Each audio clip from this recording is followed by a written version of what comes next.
What we need in a post-2012 framework is commitments from all the major economies of the world.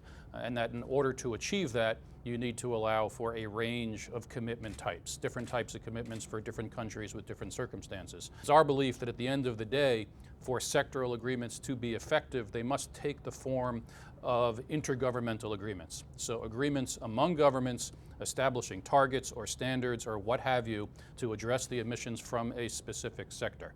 And these could take many different forms depending on the sector that you're addressing. Let's assume that we're adopting legislation before we actually get to an agreement. And from this perspective, the energy intensive industries would at the outset be subject to the emissions cap.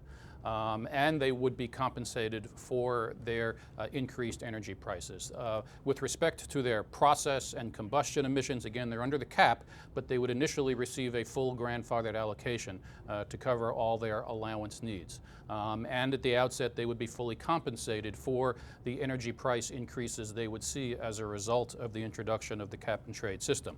Now, over time, both of those would be declining. The allowance level and the level of compensation would be declining, but probably at a slower rate then you would be reducing allowances for the other sectors. I mean, an important component of this would be a review process, periodic review, which we would suggest actually should be looking at a lot more than just this, but be looking at technology and science advances, et cetera.